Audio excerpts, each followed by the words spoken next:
आप सभी को वट सावित्री व्रत की ढेरों शुभकामनाएं। दोस्तों, वट वृक्ष बहुत दूर है या आपको वट वृक्ष नहीं मिल रहा है तो आप वट सावित्री व्रत का पूजन कैसे करेंगे, संपूर्ण जानकारी आपको आज के वीडियो में मिलेगी। वीडियो को अंत तक पूरा देखें। आज के इस वीडियो में आप जानेंगे कि घर पर हम वट सावित्री व्रत का पूजन सरल विधि से कैसे करेंगे। तो देखिए, सुहागिन महिलाएं अपने पति की लंबी आयु और अखंड सुहाग की प्राप्ति के लिए वट सावित्री व्रत का पूजन करती हैं और 2026 में वट सावित्री व्रत 16 अप्रैल 2026 दिन शनिवार को बनाया जाएगा। तो 16 अप्रैल के दिन सुबह सुबह आप स्नान आदि से निवृत्त होकर सबसे पहले पूजा के लिए प्रसाद बनाना है।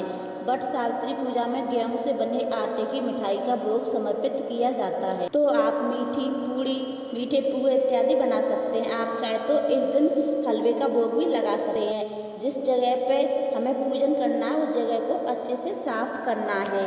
इसके बाद देखिए, हमें वट की टहनी चाहिए होगी। देखिए, वैसे तो वट सावित्री व्रत में बड़ के पेड़ का पूजन किया जाता है, यानी कि वट वृक्ष का पूजन किया जाता है।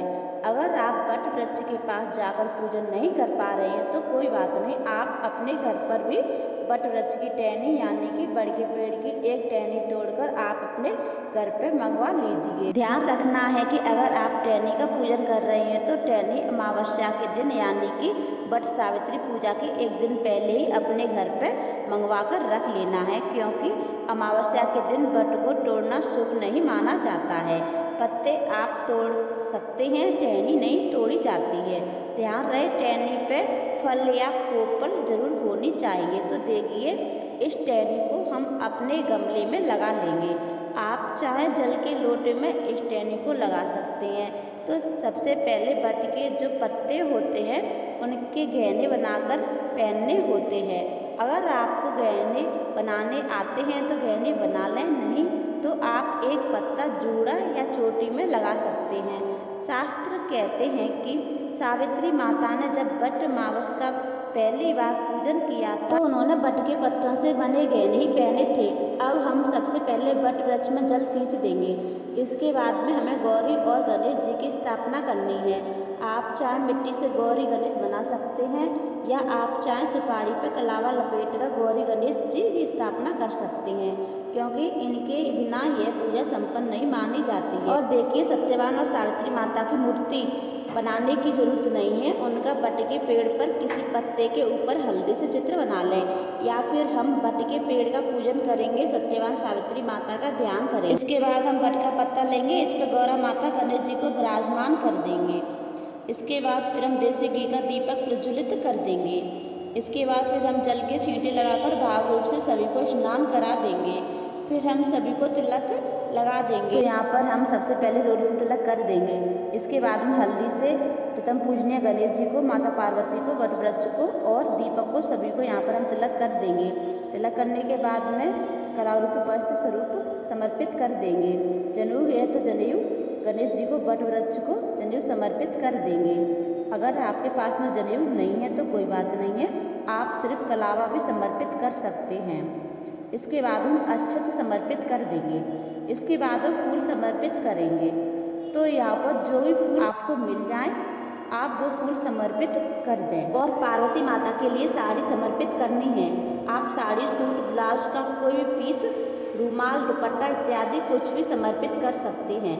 अगर आपका यह पहला व्रत है तो साड़ी जरूर समर्पित कीजिएगा। अगर पहले से ही आप वट सावित्री का व्रत करते हुए आ रहे हैं, अगर साड़ी दान नहीं कर पा रहे हैं तो फिर आप दुपट्टा, ब्लाउज का पीस या रुमाल भी आप दान कर सकते हैं। इसी के साथ में हम कुछ सुहाग का सामान भी चढ़ाएंगे, क्योंकि अखंड सुहाग की प्राप्ति के लिए हम इस व्रत को करते हैं। और पार्वती माता तो सुहाग देने वाली ही देवी हैं। यहाँ पर श्रृंगार की सामग्री चढ़ा देंगे। आप 16 श्रृंगार समर्पित ना कर सकें तो 2 चीज़ें तो सुहाग की इस दिन जरूर समर्पित करनी चाहिए। तो हमने सुहाग की सामग्री चढ़ा दी है। इसके बाद हम भोग चढ़ाएंगे। भोग के रूप में जो भी ऋतु फल मिल जाए वो आप ऋतु फल समर्पित कर दें। इसके साथ में आटे की मिठाई या गुलगुले पुए हम समर्पित कर देंगे। अगर आटे की कोई मिठाई नहीं बनाई है तो हम बतासे भी समर्पित कर सकते हैं। इसके साथ ही भीगे हुए हम चने समर्पित करेंगे। ये बहुत ही ज़रूरी होता है। भीगे हुए चने खाकर ही वट सावित्री व्रत का पारण हम करते हैं और भीगे हुए चने हाथ में लेकर ही व्रत की कथा भी सुनते हैं। तो चने आप एक दिन पहले ही भिगोकर रख दें। इसके बाद में पंखा चढ़ाना बहुत ही ज़रूरी होता है, क्योंकि गर्मियों का यह समय होता है। बांस से बना पंखा मिल जाए तो बहुत अच्छी बात होती है, ये गर्मी से बचाता है।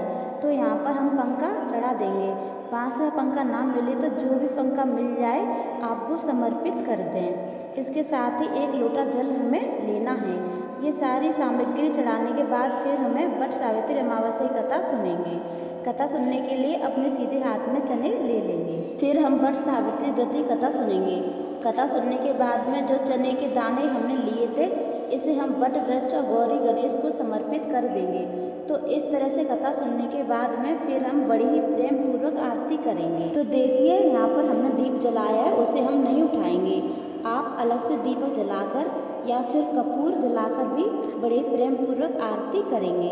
यहाँ पर हम सबसे पहले प्रथम पूजनीय भगवान गणेश जी की आरती करेंगे और फिर भगवान शिव माता पार्वती की आरती करेंगे।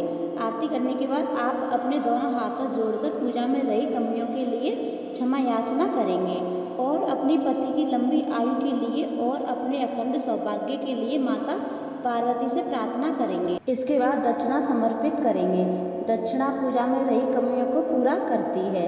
तो इस तरह से हमारी जो वट सावित्री व्रत की पूजा है संपन्न हो जाएगी। पूजा करने के बाद में फिर हमें परिक्रमा करनी होती है। तो देखिए, कुछ लोग आरती करने से पहले परिक्रमा कर लेते हैं और कुछ लोग आरती करने के बाद में परिक्रमा करते हैं। तो जैसे आपके यहाँ पर परंपरा है उसके अनुसार आप यहाँ पर परिक्रमा कर सकते हैं। तो यहाँ पर हम सबसे पहले आरती कर लेते हैं और इसके बाद में फिर हम परिक्रमा करेंगे। यहाँ पर देखिए, वैसे तो 108 परिक्रमा की जाती हैं, जो कि बहुत ही महत्वपूर्ण होती हैं। हो सके तो आप 108 परिक्रमा कर लीजिए, लेकिन अगर आप 108 परिक्रमा नहीं कर पा रहे हैं तो फिर आप 5, 7, 9, 11, 21, 51 कितनी भी परिक्रमा कर सकते हैं। तो आप अपनी इच्छा और सामर्थ्य के अनुसार परिक्रमा कर लीजिए। कोशिश करें कम से कम 7 परिक्रमा जरूर करें। ये परिक्रमा वट के पेड़ को कच्चा सूत लपेटते हुए करनी होती है। अगर कच्चा सूत नहीं है तो कोई बात नहीं, ये जो मोली कलाव होता है वो भी कच्चे सूत का स्वरूप होता है। बस कच्चे सूत को रंग दिया जाता है, वो ही कलाव बन जाता है। परिक्रमा करने के बाद वट वृक्ष की सेवा करेंगे, वट वृक्ष को गले लगेंगे और वट वृक्ष को प्रणाम करेंगे। तो इस तरह से हमारी परिक्रमा पूर्ण हो जाएगी। इसके बाद सीधे हाथ में थोड़ा सा जल लेकर सारी सामग्री के ऊपर से हम जल को वार देंगे और अपने दोनों हाथों को जोड़कर, और इस प्रकार से हमारी पूजा विधि पूर्ण हो जाएगी। पूजन के बाद में जो भी आपने साड़ी या सूट चढ़ाया है, जो भी आपने श्रृंगार का सामान चढ़ाया है, पंखा चढ़ाया है, जो भी फल फ्रूट्स इत्यादि आपने चढ़ाए हैं और जो दक्षिणा आपने चढ़ाई है, जो भी सामग्री आपने चढ़ाई है, इस सभी को हम दान कर देंगे। श्रृंगार को जो सामान चढ़ाया है इसमें से 2-4 चीज़ें दान कर दीजिए। बची हुई चीज़ें माता पार्वती का आशीर्वाद समझकर आप स्वयं यूज में ले सकते हैं। 1 या 2 चीज़ जरूर ही हमें दान करनी होती है। अब देखिए, दान किसे हमें करना है। देखिए, सारी चीज़ें हमें सासू जी को देनी होती है। अगर आपके पास में सासू माँ नहीं रहती हैं, नंद जी नहीं रहते, तो फिर आप किसी गरीब सुहागिन स्त्री को या पंडिताइन को भी दे सकते हैं। देखिए, अगले दिन ही जो टहनी हमने गमले में लगाई है, इसका विसर्जन भी हमें अगले दिन करना होता है।